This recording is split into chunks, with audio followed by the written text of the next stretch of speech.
ঠিক আছে, আমরা মোট আয় থেকে ব্যয় বাদ দিলে কি হবে? মাইনাস আয়। তাহলে মুনাফার সূত্র কি জানি আমরা? আয় বিয়োগ ব্যয় ব্যয় গুণ 100 মুনাফার সূত্র এটা। ঠিক আছে, তাহলে এখানে আয় কত ছিল? 16 লাখ। ওই 36 লাখ আর 20 লাখ। আরে আমি উত্তর করে দিছি 16 লাখ 20 লক্ষ টাকা। ঠিক আছে, তাহলে আমার মুনাফা কত আসলো? 16 লক্ষ টাকা।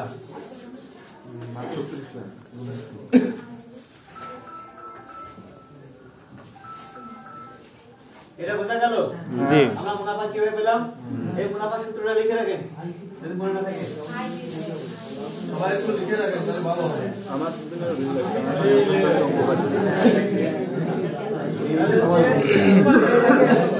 এটা প্রশ্নটা আমার আসছে 23.3।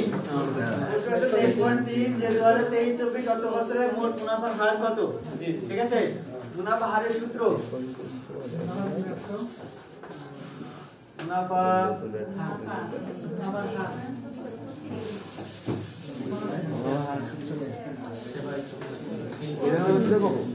মুনাফার হার এই সূত্রটা রাখেন। লিখছেন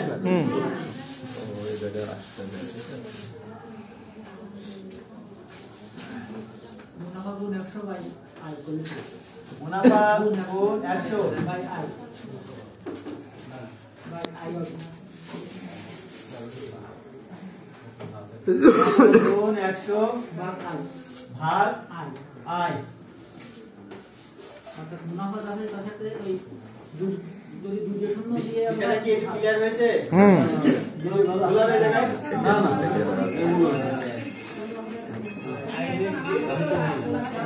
মুনাফাটা সহজ করে বোঝা যায়। মুনাফাটা করিলে মুনাফাটা সহজ করে দিয়ে দেন।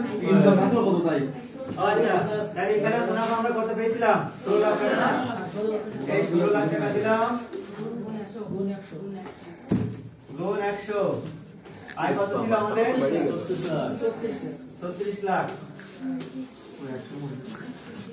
শূন্য কাটলাম, 2 শূন্য কাটলাম, এই 2 শূন্য কাটলাম, 2 শূন্য কাটলাম, 1 শূন্য কাটলাম, 1 শূন্য কাটলাম। এই 16 এর সাথে 36 ভাগ দেন, যা হয় সেটাই। এটা করি তো। ওই ওই চল ভাই।